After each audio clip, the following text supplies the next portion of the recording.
parents originally came from Japan. My father came in early 1900s. My mother came a little later. Well, I think my dad arrived in California, and my mother landed in Seattle when she came. So they came on different boats, you could see. And later, when my mother came, well, he decided he was going to run a business. On his business, he became a wholesale vegetable and fruit dealer, left the job, and he got a little garden, 1930s, and she was making money selling vegetables to send my brother to a university. He went to University of California. So she was able to raise enough money to make enough for tuition. And so done that for about 30 years. He was doing that till the war came. I was born in Stockton. My folks were there, but then later on they rented a garden in Gridley, and they raised strawberries and melons and things for the market. They had a couple of little gardens on top of the business, so he was really hardworking, like all the first generation Japanese that came to this country during those days.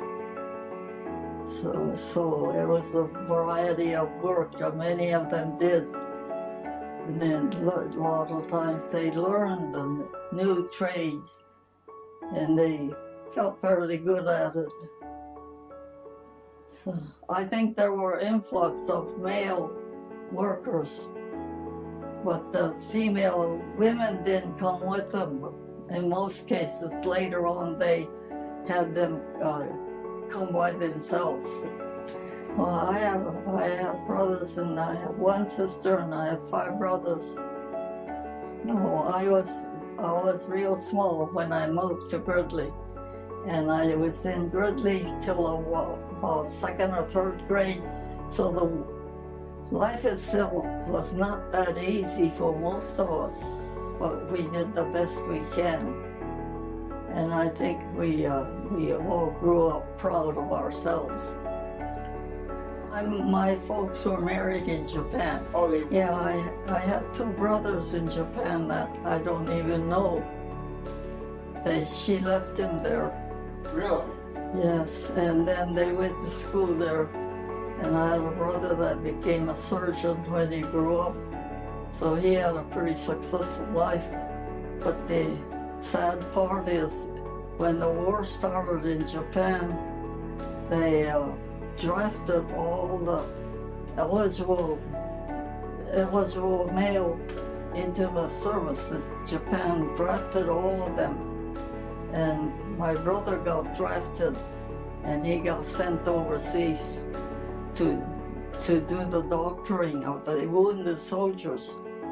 And so he was working there, but unfortunately he got malaria and he died in some place around Burma at that time.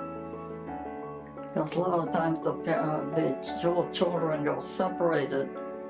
The parents a lot of time felt that the education in Japan is important, so they left the children in Japan to go to school. So they didn't like it, but they felt that they're not sure of education in the United States, so they left them there for proper education that they should have.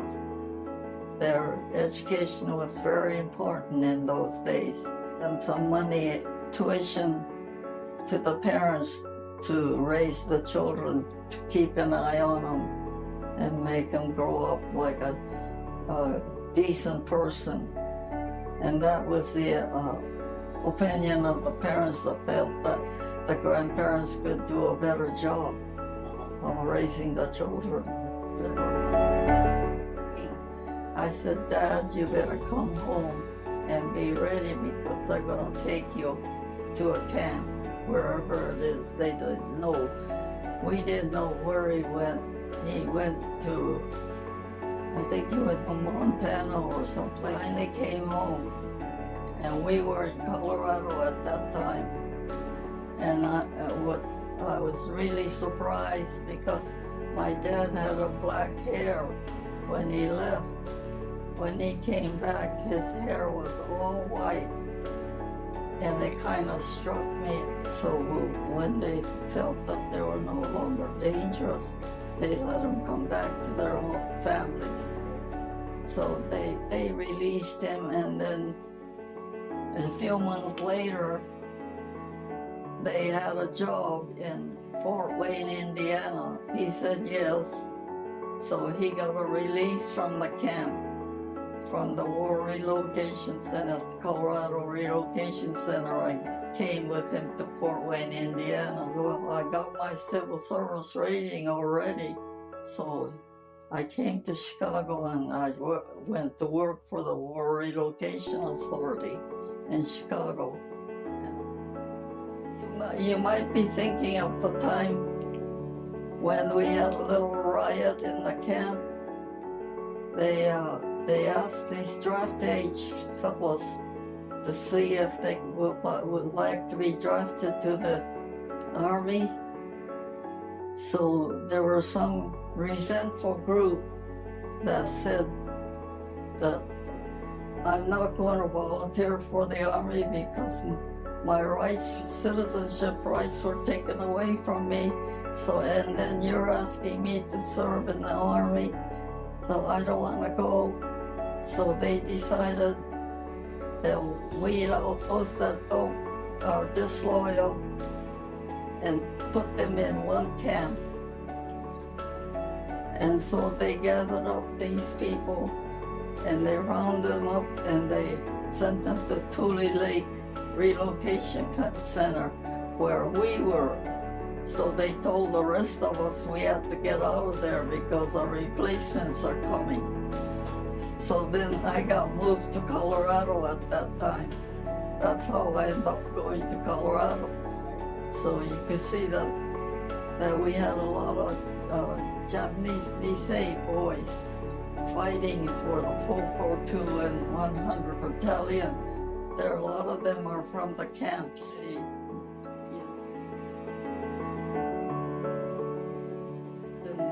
He found that the things were all vandalized and everything was taken that's worth taking, and we had nothing left. So we ended up being in Chicago and the eastern states, more or less, not by choice, but because of the situation. We all ended up around Chicago and St. Louis and all. My dad worked hard. He was working in a metal shop in Chicago, and he used to ride the midnight train home. He'd get home at 3 o'clock. Then we feel bad that it wasn't, it's not a healthy situation to be working in a metal shop for an old person. And in the end, I think the working with the metal didn't do him any good because he got cancer and he died soon later. He died about 2 or 3 years after he started working there. Your dad didn't? My dad was 67 at that time. My mother was 96 when she died. She lived a long time, way past his age. He had to go someplace that morning, so early he got up and left the city. And when he come back, there was no city left.